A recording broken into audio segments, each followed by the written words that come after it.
साथियों नमस्कार। पटना बिहार से मैं अमिताभ कुमार दास, आईपीएस 94 बैच, और आप देख रहे हैं मेरा अपना यूट्यूब चैनल दास बोले बिंदास। क्योंकि जब बुज़दिलों ने मुंह में दही जमा लिया हो तो दास का बिंदास बोलना जरूरी हो जाता है। साथियों, पहली खबर यह है कि अगले महीने यानी अगस्त में बिहार में सिपाहियों की भर्ती की लिखित परीक्षा आयोजित की जाएगी। और दूसरी खबर यह है कि पलटू राम के आशीर्वाद से संजीव मुखिया एक बार फिर इस परीक्षा का पेपर लीक करेगा। अब इस वीडियो को आखिरी तक दिल थाम कर देखिए। साथियों, पिछले साल यानी 2023 में बिहार सरकार ने सिपाहियों की रिक्तियां निकाली। कुल 21,391 सिपाहियों की भर्ती की जानी है, जो अपने आप में एक बहुत बड़ी संख्या है। मुझे लगता है कि आज़ादी के बाद पहली बार बिहार में इतनी बड़ी संख्या में सिपाहियों की बहाली होगी। सिपाहियों की बहाली की प्रक्रिया भी पहले से बहुत बदल गई है।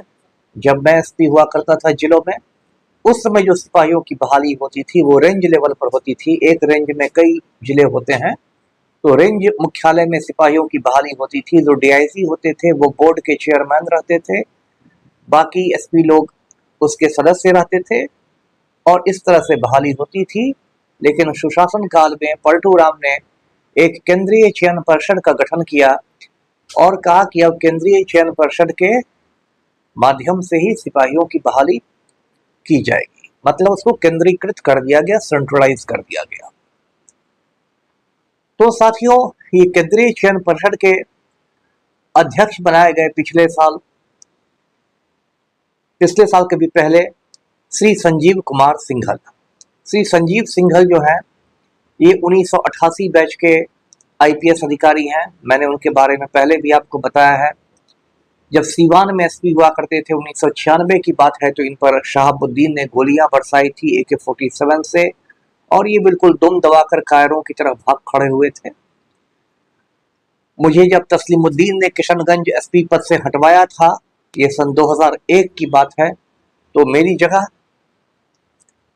संजीव सिंघल ही एसपी बनाकर भेजे गए थे। इन्होंने मुझसे ही प्रभार ग्रहण किया था।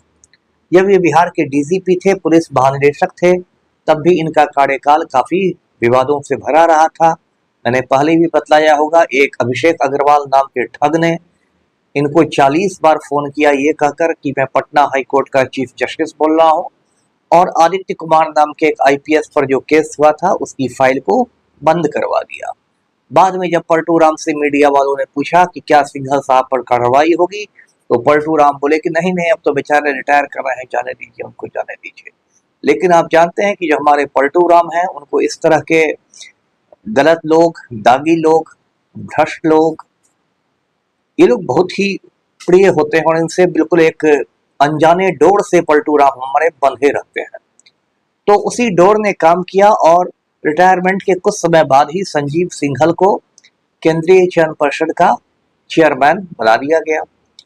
उसके बाद पिछले साल यानी कि 1 अक्टूबर 2023 को सिपाहियों की लिखित भर्ती परीक्षा का आयोजन हुआ।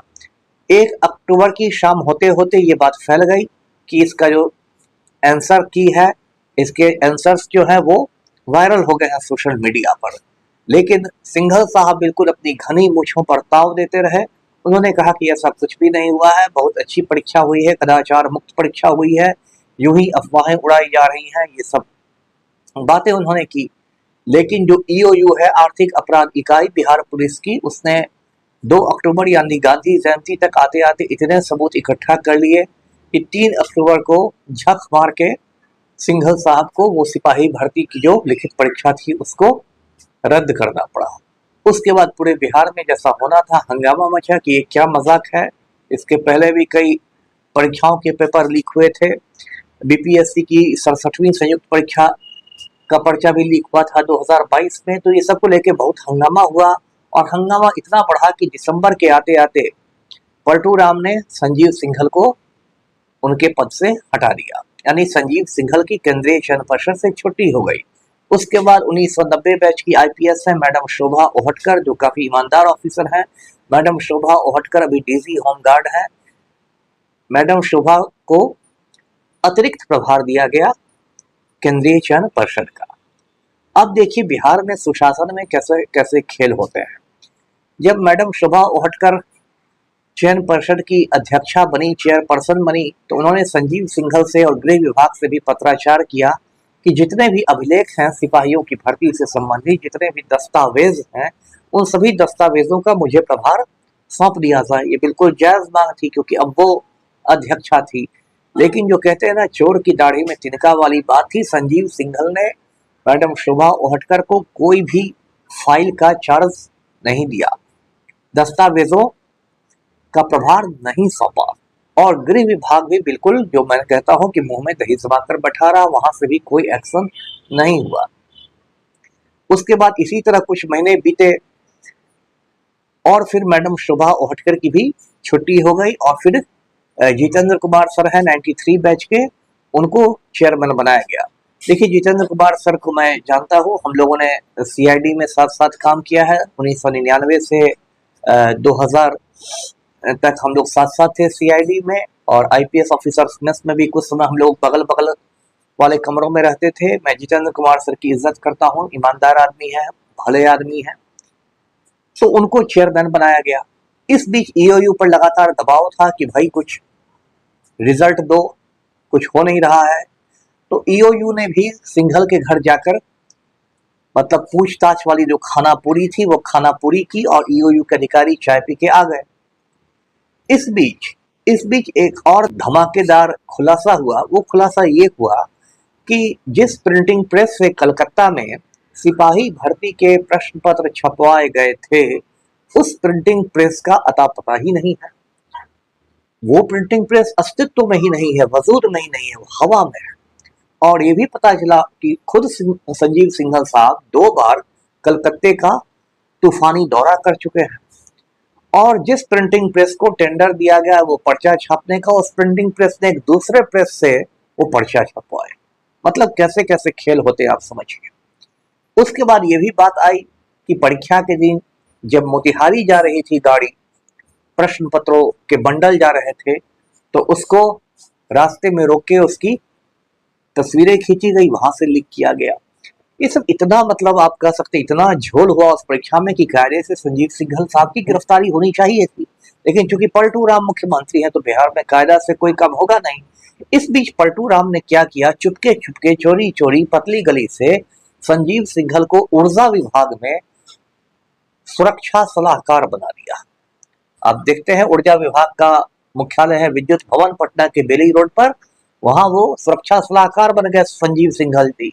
मतलब किस तरह से फिर उनको हटाकर उनको एक तरह से पुनर्स्थापित किया गया सत्ता के गलियारों में। और इधर क्या हुआ, इधर तब तक क्या हुआ कि नीट के पेपर का लीक मामला आ गया, क्योंकि नरेंद्र मोदी के समय तो लोकतंत्र लीक तंत्र बन गया है। एक ही पेपर थोड़े होगा, लीक नीट का पेपर हो गया। जब नीट के पेपर की शुरुआत हुई लीक पकड़ने की, तब पता चला कि पलटू राम का जो गृह जिला है नालंदा, उसमें एक युवा और कर्मठ ठग है, बहुत युवा तो नहीं है, थोड़ा बहुत है, संजीव मुखिया। वो पेपर लीक का मतलब मास्टरमाइंड है, सूत्रधार है। अब जब ये खबर हुई तो हड़कंप मच गया। संजीव मुखिया की जो पत्नी है, अर्धांगिनी है, उनकी तस्वीर पलटू राम के साथ वायरल होने लगी। पता चला कि पलटू राम इन लोग के भी करीबी हैं। मैंने भी अपने जासूसों को लगाया, मैंने गुप्तचर तैनात कर दिए। तो मुख्यमंत्री सुरक्षा में तैनात अधिकारियों ने मुझे खबर दी कि संजीव मुखिया तो मुख्यमंत्री आवास में विराजमान है, एक अणे मार्ग में है। अब साथियों इस बीच क्या हो गया है कि केंद्रीय चयन पर्षद ने फिर से तारीख निकाल दी है पुनर्परीक्षा की, और अब ये परीक्षा होगी कब? 7 अगस्त, 11 अगस्त, 18 अगस्त, 24 अगस्त और 28 अगस्त। और संजीव मुखिया मुख्यमंत्री आवास में बैठा हुआ है। बिहार पुलिस की औकात नहीं है उसको टच करने की। मुख्यमंत्री आवास में बैठकर वो पूरे पेपर को लीक करवाएगा। ये बात अभी मैं आपको बता रहा हूं। इसलिए 7 अगस्त के पहले अगर संजीव मुखिया को गिरफ्तार नहीं किया गया, उसके गैंग को नहीं तोड़ा गया, तो एक बार फिर पेपर लीक होना ही होना है। तो ये आज का वीडियो यहीं तक था। इसको लाइक कीजिए, शेयर कीजिए और चैनल को सब्सक्राइब कीजिए। धन्यवाद। जय हिंद।